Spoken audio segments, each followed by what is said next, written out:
Ар бир өлкөнүн эли тамак ашка ар түрдүү азыктарды кошуп келет. Бирок кандай гана тамак аш болбосун, алардын ар бирине кошула турган зат бар. Ал туз. Бул туз химияда натрий хлориди деп аталат.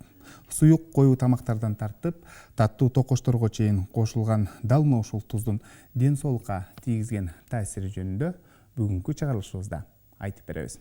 Саламатсыздарбы? Бул Илим Билим каналы ден соолук программасы бүгүнкү чыгарылышын сунуштайт. Аны мен Сейит Амираев алып барам.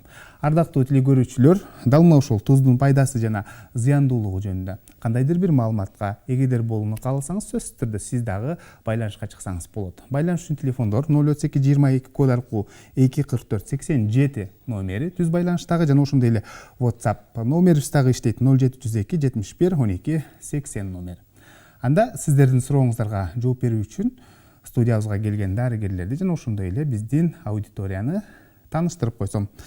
Мавлюда Абдуллаева Ош областтар аралык балдардын клиникалык ооруканасынын балдар эндокринологу. Жана ошондой эле кийинки коногубуз Гүлжан Жээнбаева Ош шаардык ооруларды алдын алуу боюнча мамлекеттик санитардык эпидемиологиялык көзөмөлдөө борборунун санитардык бөлүмүнүн жооптуу дарыгери. Саламатсыздарбы? Студиябызга кош келипсиздер, урматтуу аудитория. Эң алгач эле айтсаңыздар, туз бизге эмне үчүн керек? Туз элемент. Микроэлементтин бир түрү. Күндө иштетила турган аш тузуну ар ким билет, ата-энелер билет, келиндер билет, иштетип атабыз күндө. Бирок ошол аш тузуну бизге кандай керектүүсү, мааниси эмне экендигини түшүндүрүп кетсем, кандын составында гемоглобин деген зат бар. Ошол заттын жашоо үчүн деле туз керек экен. Натрий хлорид деп коет. Бул Менделеевдин 84-чү орунда тура турган натрий хлорид.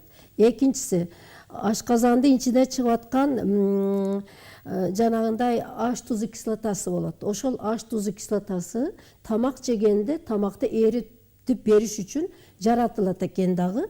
Эгер натрий хлор болбосо, бул деле процесс бузулат экен. Экинчи меселе, биздин кан тамырларда кан жүрүп турат. Ошол кан жүргөндө көп нерселер жанагы кан тамырларга жармашат дагы, ошол кандын өтүшүнө зыян келтирет. Ошол нерсени деле тазалап берүүчү натрий хлор, аш тузу. Дагы бир нерсени айтсам, артериальный давление деп коебуз, кан басымын. Ошол кан басымды бир деңгээлде кармап туруш үчүн деле туз керек экен бизге. Ошол нерсе үчүн дагы эң керектүүсү, тамак жегенибизде шелеке чыгат. Ошол шелекенин чыгыш үчүн деле аш тузу бизге аябай зарыл экен. Жакшы. Кийинки суроо мындай болсун. Организмде туздун жетишсиздиги эмнеге алып келет? Не деген? Организмде туздун жетишсиздиги эмнеге алып келет? Туздун жетишсиздиги. Туздун жетишсиздиги бул көп нерсеге алып келет. Эндокринологияда бир оору бар. Хроническая надпочечниковая недостаточность дейт. Бул өтө татаал оору.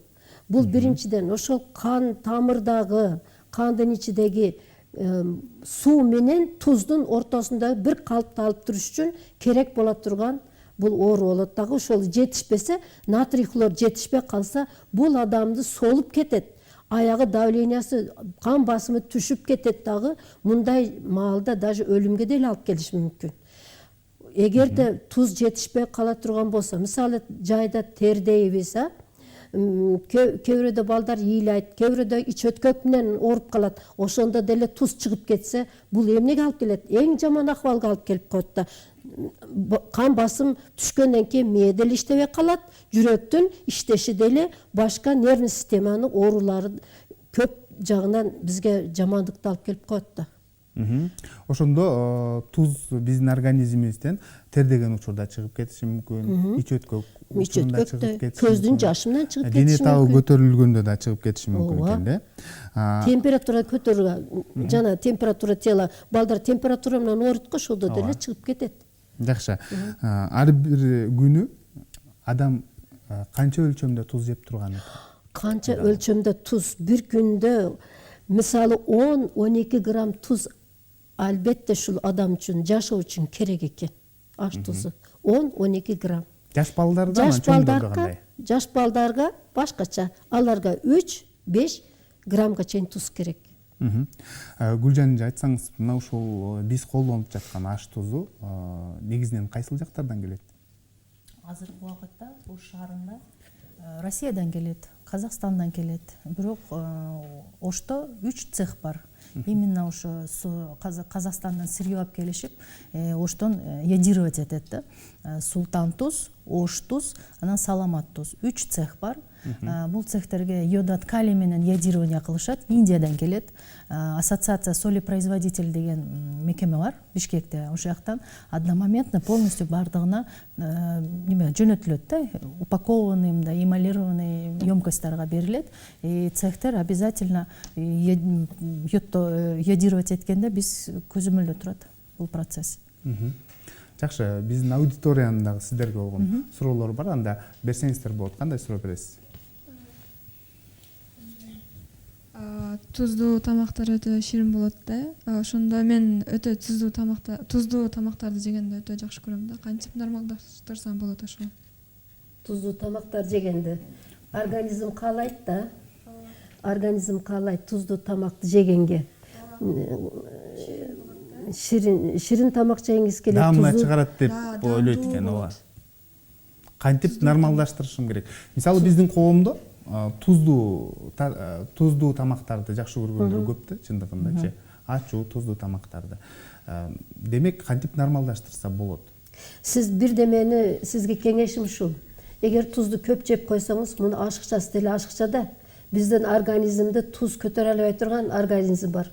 Хрусталик дейт. Көздүн аркы жак эмеси, жанагы хрусталик деп коет. Эгер көп жесеңиз, хрусталигиңиз эртең күндөн эле солуп калат да, көрүш процессиге алып келет.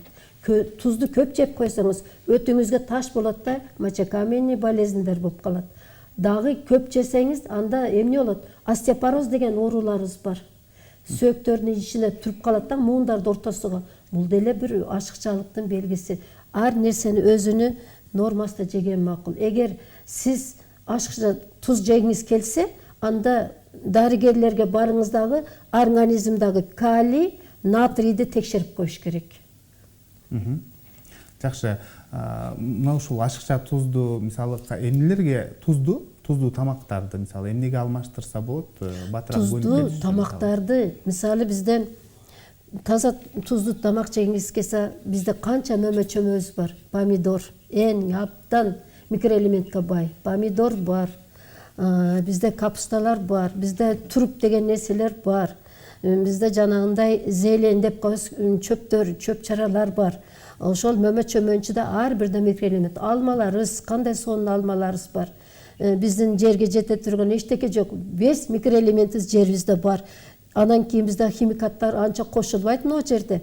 Оштун даамдуу алмасын жеңиз, мен сунуш кылам сизге. Помидорубуз кандай даамдуу помидор, бадырыңдарыбыз жакында чыгат. Ушундай нерселерди алмаштырыш керек тузду. Мына ушул программаны даярдап чыгууда көптөгөн маалыматтарды окудум да, негизинен туздун дагы түрлөрү көп экен, ошол эле учурда деңиз тузу деп айтылып калат да. Негизи адам организми үчүн кайсыл туз, мисалы аш тузу өтө керек. Андан сырткары кандай туздарды биз пайдаланып турсак болот ден соолук үчүн? Азыркы убакытта Ош шаарында көп туздар бар в продаже. Морская деп деңиздин тузу бар, тамак аш тузу бар. Бирок я бы посоветовала тузду перед тем, как соль покупать, обязательно этикеткасын караш керек. Этикеткада для потребителя полная информация жазылат. Тамак аш йодтолгон туз деген, обязательно йодтолгон деген смайлиги болуш керек да. Ошол именно профилактический мероприятияга ошол нерсе кирет да. Профилактика йододефицитных заболеваний. Именно вот йодированный тузду колдонуш керек да, потому что биздин Кыргызстан эми бул бизде деңиз жок. Океан жок. Ооба. У нас мындай тоолорубуз бар, природабыз жакшы, бирок эми деңиз жок болгондуктан йод природада жок да. Ошондуктан эң основной, эң мындай самый доступный метод профилактики это вот именно тамак аш туз, йодтолгон тамак аш тузду колдонуш керек да.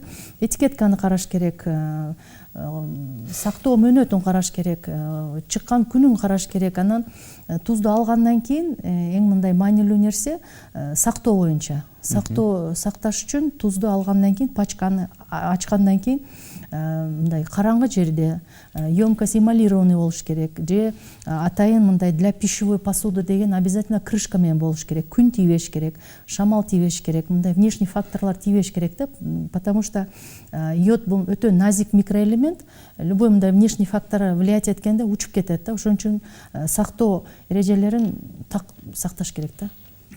Жакшы, биз негизи күнүмдүк турмушта ар кандай контейнерлерде сактайбыз да, банкаларда сактайбыз дегендей. Кээ бирлер айтат, мисалы шише идиште сактаса жакшы экен дейт, анан караңгы жерге коюш керек деген. Кээ бирлер айтат тескерисинче пластик контейнерлеринде оозу жакшы бекиле турган пластикте сактасын деген дагы ушинтип айтып келет да. Негизинен тузду сатып алгандан кийин канча убакыт колдонуп, анан канча убакытта уже йоду кетип калат, канча убакыт аралыгында? Йоду именно сактоо немеси бар да, инструкциясы бар да, правила хранения деген нерсе бар. Если мындай караңгы жерде крышкасы менен, даже пластиковый посуда деле сакталса болот. Бул эми пластиковый посуда для горячей пищи рухсаты жок, бирок такой для холодных, для сырых можно, да, поэтому пластик обязательно мындай темный болуш керек да, темный. Именно чтобы солнечный лучтар попадать этпеш керек да, обязательно караңгы жерде. Анан температура, влажность тоже, температура 20 градуска чейин болуш керек. Влажность 75%ке чейин болуш керек. Ошо сактоо эрежелерин сактаса эле, а так упакованный туз 1 жылга чейин сакталат. 1 жылга чейин. Если упаковкасы бузулбаган болсо, караңгы жерде сакталса, то 1 жылга чейин срок годности 1 жыл туздуку. Ал эми банкага салгандан кийин канча убакытта йоду кетип калды деп түшүнөсүз? Банкада, если мындай обычный стеклянный банка болсо, йод тез эле учуп кетет. Тез эле учуп кетет. Поэтому именно жабык банка болуш керек, анан банка кара болуш керек да, темный болуш керек. Жакшы, кандай суроо бар, берсеңиздер болот. Жеген тузубузду көзөмөлдөп, ар дайым йодтулган тузду колдонсок, биз бугок оорусунун алдын ала алабызбы? Ала алабыз. Бул профилактика эндокринологко. Мне кажется, ала алабыз. Богок бези, калкан без деп коет. Ушундай органдар бар, ар бир органда өзүнүн функциясы бар. Именно богок бези, калкан бези йодду кармай турган свойствосы бар. Эмеси ушу функцияны аткарат да. Калкан без ошол йодду кармаш үчүн, микроэлемент йодду кармаш үчүн. Сиз айтып атасыз, мен богок болбош үчүн дейт. Сиз базардан сатып атканда йоддалган тузду алыңыз. Андан кийин алып келгенден кийин идишиңизге караңыз. Доктор айтып атат, эң жакшы идиш бул эмалированный деп коет. Биздин мурунку апаларыбыз колдонгон кастрюлькалар эмалированный. Андан алюминдин жити келбейт, заңдабайт. Алып келгенден кийин салдыңызбы, үстүн жабыңыз, учуп кетпесин. Эки түрдүү препарат бар, йод бар. Калий ядит, калий ядат. Калий ядит от летучий, учуп кетишке майылчылыгы бар. Калий ядат 3 айга чейин өзүнүн эмесин учпастан кармап турат. Эгерде оозун ачып койсоңуз, 1 саатта деле учуп кетет. Үстүн жабасыңыз. Жапкандан кийин тамак пишайын деп атканда, кууруп атканда тузду салбаңыз. Тузду шунча салыңызчы, пишайын дегенде сууну салыңыз. Түшүндүңүз а? Хоп. Бул бир эрежелерден болуп эсептелет. Экинчи, бир эле йоддалган тузду эле эмес, жеген тамак ашыңыз түрдүү туман болуш керек. Мөмө чөмөн көбүрөөк жесеңиз, ошол жерден чыккан, мисалы сүт, жердин түбүндө жерде йод элементи бар. Эмне жейт чөптөрдү? Мал жейт. Малдан эмне алабыз? Сүт алабыз, каймак алабыз. Эчкиден эмне алабыз? Сүт алабыз, туурабы? Аны ичсеңиз тоже сизге йод жетишип барат. Эти, малдын этиде деле йод бар. Сармайда деле йод бар. Тоогуз тукум төрөп берип атат бизге. Ал тукумдун чөптөрдү жеп атат. Андан деле тоокко кетип атпайбы? Бизде аябай көп да нерселерибиз. Жакшы. Мабилдайм, сөзүңүзгө аралжы, негизинен жогоруда Гүлжан эже баса белгилеп кетти. Биздин өлкөдө өскөн, мисалы, дарактарда деле, жеген жемиштерде деле йоддун жетишсиздиги болуп калышы мүмкүн деп айтып калдыңыз. Себеп дегенде топуракта жок деп айтты да. Биз канчалык деңгээлде ишенсек болот? Биз жеп аткан азык түлүктөрдө йод бар деп. Барбы деги? Буну эми точный данные эми только лабораторный испытания берет. бирок допустим сравнительно башка өлкөлөр менен салыштырмалуу, допустим, где океан, деңиздер бар, конечно, бизде йод азыраак. Потому что природада эми жок да эми. Жакшы. Анан соңку убакытта мисалы богок оорусуна кабылгандар көбөйүп бараткандай сезилет да, же болбосо көпчүлүк адамдар текшерүүдөн өтүп аткандан уламбы деп дагы калам да. Ошол өздөрүндө богок бар экенин байкап калышат да. Азыр биздин студиябыздан калуучулар болсо текшерилсе болот да, кантип текшересиздер? Богок безиң барбы жокпу? Биринчиден, калкан бези тамактын алды жагында жайланышка алат, анатомиялык жагынан. Бош коесуң өзүңдү. Эндокринолог сенден суранып атат, шелекейиңди жут деп атат. Бул эмненин мааниси? Шелекей жутулгөндө богок бези эгер барбаса өйдөгү ылдыйга чыгып турат. Шелекейин жутчу. Көрүнбөй атат. Эми экинчи орунда мен колумду баш манжам менен мына терилерим менен чувствительность бар да, нервтер бар да. Мен акырын эме кылам. Сол богок бези эки долиядан турат. Сол долия, анан кийин оң долия. Ортодо перешейка деп коет. Ортоламчысы да бул. Мен азыр сол эмеңин жагыңды текшерип атам. Сол жактагы богок безиң чоңойгон эмес. Чоңойгон эмес, чоңойгон мягкая. Сенде жок, айталам, жок. Богок без. Да ким келет? Жакшы, кийинкиси деле барса болот. Дагы бирөөнү текшерип көрөлүчү, кандай? Колуңузду түшүрүңүз, шелекеңизди жутуңуз, бош коюңуз, напряжение эми жутуңуз. Жутунганда мен эчтеке көрбөдүм. Эми барбы жокпу, колум менен тыңшап көрөм. Мына пальпация кылып көрөм.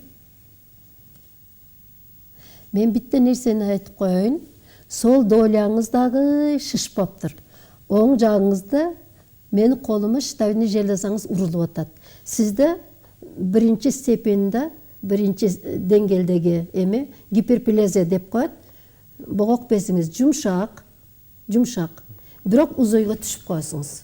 Хорошо? Жакшы. Ультра үндүк изилдөөдөн кийин анын өлчөмү билинет дагы, ошого карата көлөмүнү, объем, көлөмдү билип алабыз. А функциональный жагынан, функцияны билиш үчүн гормональный анализ жүрүтүш керек дагы. Мындан щитовидный железадан триодтиранин деген гормон чыгат, тироксин деген гормон чыгат. Бул гормондордун чыгышы организмге йодду түшүштөн пайда болот. Аз түшсө жаман. Поэтому сизге айтар сөзүм ошол. Эгер эме кылсаңыз, функциясын билем десеңиз, тиреотропный гормон менен Т свободный, Т4 свободный. Анан тиреотропный гормонду чеңесеңиз, функциясын айтып берет. Эгер көлөмү чоңойгон болсо, ультразвуковое исследование деп коет, нур менен биз аны УЗИстер жасап берет. Жакшы, көрүүчүлөрүбүздөн дагы суроо келген. Саламатсыздарбы? Менин 5 жаштагы балам дейт, туз жей берет дейт. Эмнеден улам туз жей берет, аш тузун дейт. Туз жейм дейм. Организмде эмне жетишпегенден улам бала улам туз жей берет. Туз жегени организмде тузун жетишпегенин белгиси да. Жетишпеген нерсе ашказан аркылуу мээге кетип атат. Мээде центрлар бар. Ошол центр туз жетишпей атат. Сен тузду жегин деген сигнал башка барат дагы, ашказанга келет, бала тузду жейт. Бул кайсы ооруда болот? Көбүнчө хронический надпочечный недостаточность дейт. Хроникалык бөйрөктүн үстүдө без бар. Бөйрөктүн үстүдө кичкегине 10-12 граммды без бар.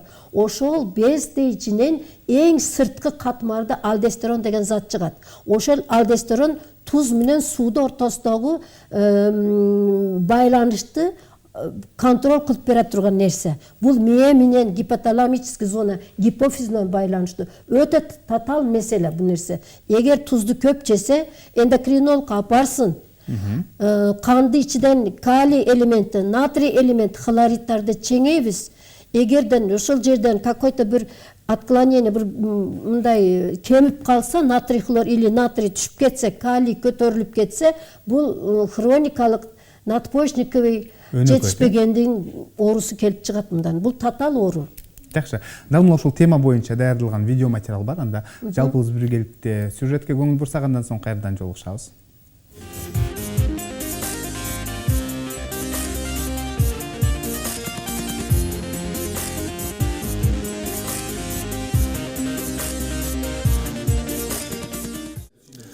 Қана аба, оозуңузду ачыңызчы. Сизге частичный протез салабыз. Кайсы жерлери сайылды, кайсы жерлери өйкөдү? Жакшы элеби? Болду аба. Турсаңыз боло берет. Саламатсыздарбы? Мен Жакпов Тагайбек, врач ортопед болуп иштейм. Бүгүнкү темабыз бул кийим бетиштер боюнча. Кийим бетиштерде көп түргө бөлүнөт. Жумшак, катуу, бүгүлүү протез болуп. Адамдардын тиштин жоготуусуна каратып салабыз. Жарым жартылай жана толук протездерди салабыз. Жарым жартылай протез дагы оорулуунун кандай калыбаса, ошондой кылып салабыз. Мисалы үчүн, жумшак, катуу, асеталдан жана бүгүлүү протезден. Анан кийин если оорулууна толук тиш жоготкон болсо, анда толук протез салып беребиз. Бул протездерди өзү 5-6 жылга жетпей алмаштырып туруу керек. Эмне үчүн дегенде адамдардын оозундагы мүлктөрү өзгөрүлүшү мүмкүн. Тазалыгын арача кечинде алганда, кечинде аны эртең менен алып, бир сыйра зумдуу паста менен жакшына кылып жууп, тиш жууган эле жууп, кайта тагып алса болот. Анан кийин протез жакшына отурбай калса, эсте чыгып кете берсе, коррегадан колдонсо болот. Анан корреганын таблеткалары бар. Ошо таблеткасы менен да тазалап жууса болот. Гигиена жакшы сакташ керек.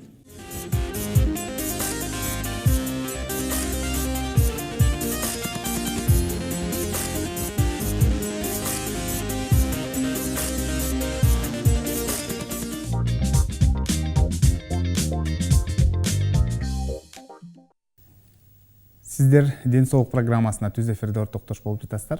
Ардактуу көрүүчүлөр, бүгүнкү чыгарылышыбызда биз туздун пайдасы жана зыяндуулугу жөнүндө маектешип жаткан кербезибиз. Маегибизге кайрылып келсек, негизинен телекөрүүчүлөрдөн көптөгөн суроолор келе баштады. Саламатсыздарбы? Дүкөндөрдө, базарларда сатылып жаткан туздардын чындыгында жетиштүү деңгээлде йодтолгондугун биз кантип байкасак болот? Анан текшерип турасыздарбы? Ал жерде мисалы базарларда, дүкөндөрдө алар кандай шартта сакталат, ушул боюнча көзөмөлдөп турасыздарбы деген суроо келиптир да.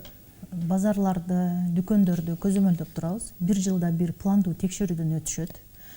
Текшерүүнүн негизинде сөзсүз түрүндө туздун сакталышын, туздун кандай маркаларын сатылганын көзөмөлдөп турабыз.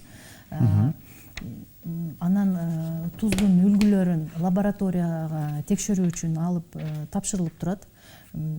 Отклонениялар болсо комиссияга берилет. Комиссия по забраковке деген түзүм бар.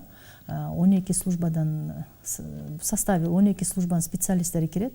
Ошо если лабораторный отклонение болсо, обязательно ошо продукция браковаться этилет. Городской свалкага алып барылып,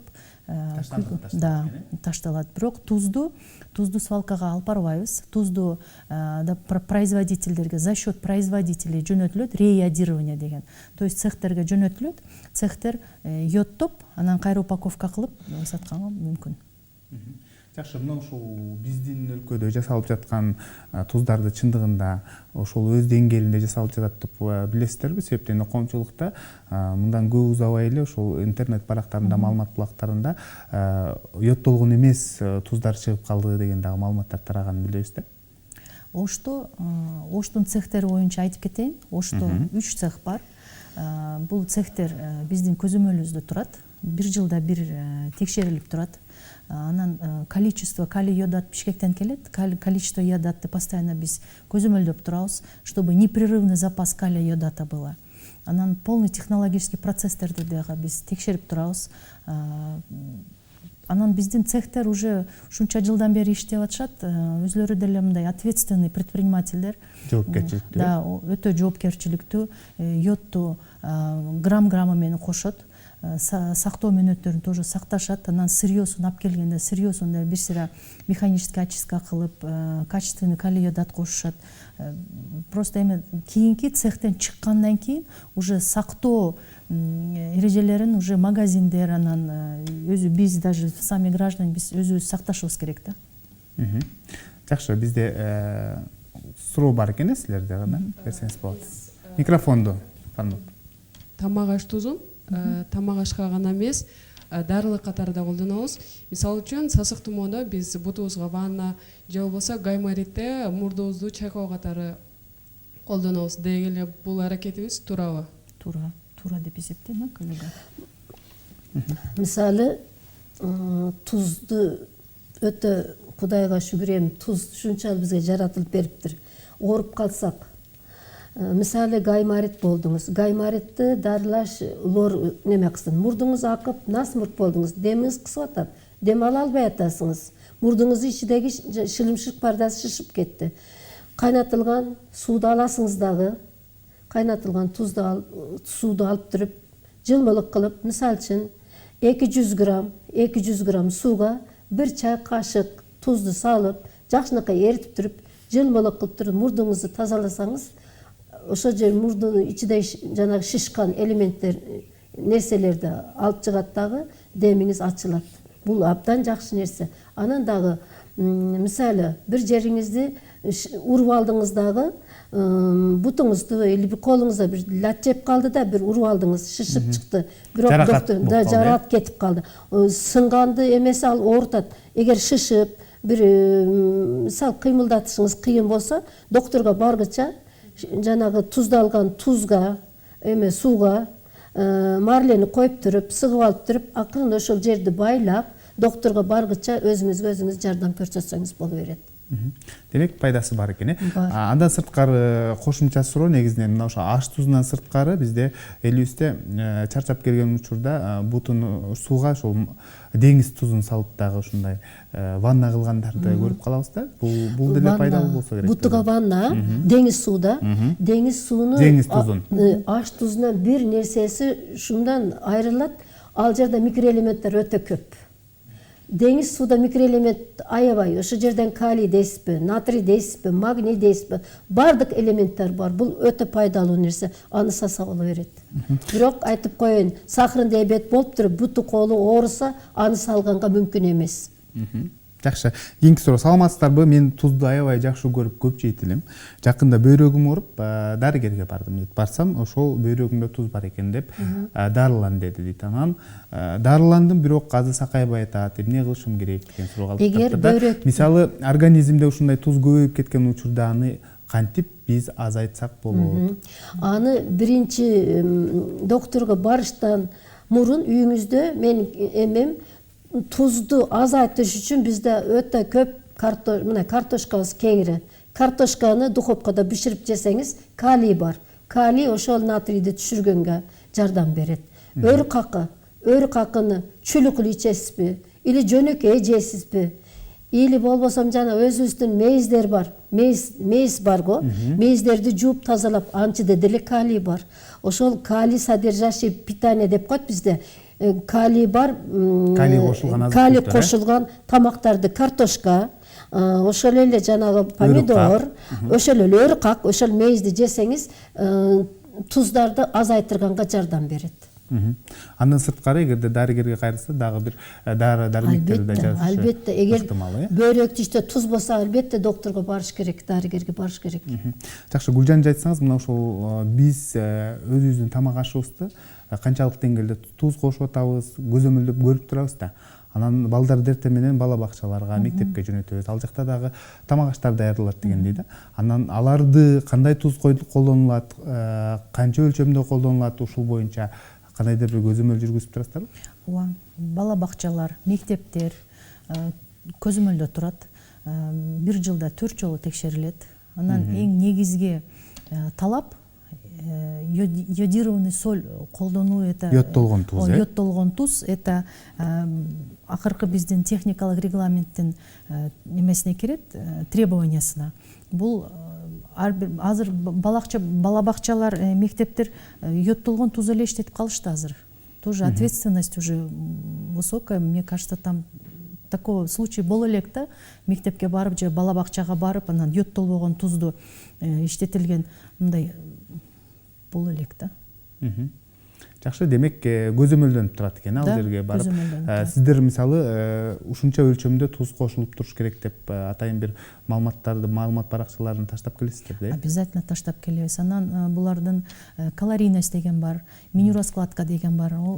Ошол менюда обязательно граммы менен жазылып неме кылып турат. Жакшы, бизде кийинки суроо бар аудиториядан. Кандай суроо? Туз шахталарынын кандай пайдасы бар? Чындыгында чындыгында. кошумчалап кетсем, бүгүнкү күндө туз шахталары менчик болобу, мамлекеттик болобу, ооруканалардын алдында көбөйүп калды. Ошол эле учурда эс алуучу жайларда дагы бар да. Деги бул туз шахталары бизге, организмибизге кандай пайдасы бар, ушул боюнча кенен айтып берсеңиз. Туздуу шахта Үскөлдө Кочкорко деген жерде бар. Анан бул дарылай турган шахта. Муну бир жери чындап эле ошол туз менен мынабу дубалдарды туздап өзүнчө бир кабинет кылат экен дагы, бөлмө кылат экен дагы. Маалы менен оорулар киргизет экен. Бул кайсы оорулар? Бул астматиктар, бронхиальный астма менен ооруган адамдар шахтага албетте барыш керек. Бул кантип муну дарылай турган кайсы жагын билсек болот. Киргениңизден келет туз эмнени кармайт өзү менен? Сууду кармайт да. Тамчы ным аба. Сиз жутуп атканыңызда жанагы өзүн тазалоочу функциясы бар экен дагы, какырыкты жакшы чыгарып, дем алыш жолгон слизистый оболочка деп коет бронхтарда. Бронхтарыңызда өтө назик эмелер бар, слой бар, катмар бар. Ошол жерден какырыкты чыгарганга дем алуу процессини оңдошко өзүнүн салымын кошот экен.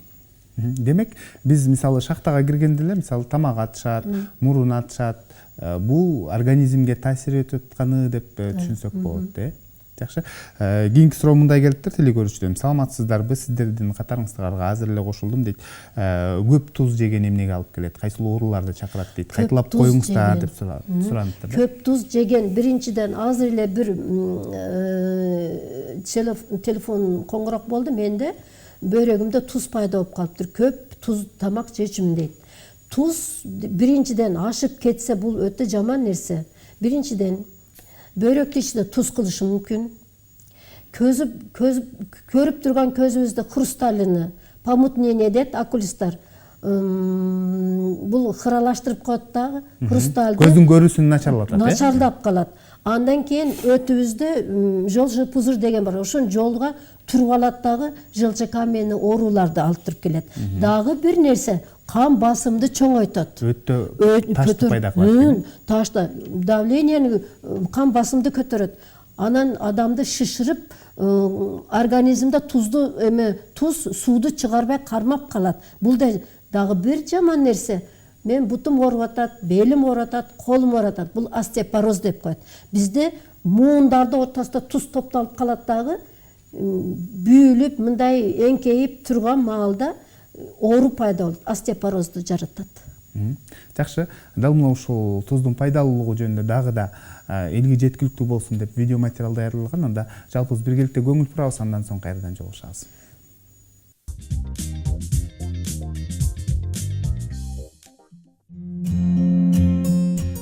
Туз химияда натрий хлориди деп аталат. Суюк, коюу тамактардан тарта таттуу токочторго чейин кошулган дал ушул туздун ден соолукка кандай таасири бар?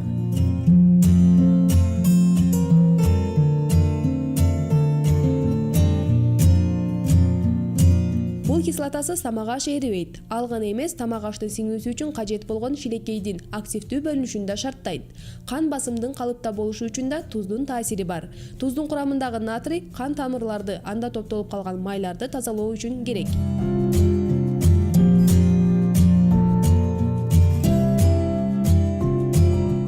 Денеде туз жетишсиз болгон учурда жаңы клеткалар бөлүнүп чыкпай калат. Клеткалардын өсүүсү да чектелет. Бул акырында клеткалардын өлүүсүнө алып келүүсү мүмкүн. Туздун жетишсиздигинен булчуң менен мээ жабыркайт. Тактап айтканда, нерв жана психикалык оорулар жаралып, булчуңдар жакшы иштебей калат. Тамак аштын сиңиши да абдан кыйындайт.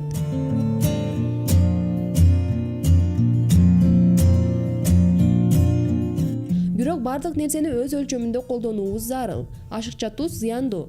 Ашыкча туз сууну сыртка чыгарбай, клеткаларда жана кан тамырларда кармап калат. Ошол себептен адам шишип, салмагы чоңойот, кан басым көтөрүлөт. Ашказан рагынын жаралышында бир себеби туздун ашыкчалыгы. Жүрөк, кан тамыр, остеопороз, бөйрөк жана көздүн айрым ооруларынын жаралышында да туздун ашыкчалыгы себеп болот.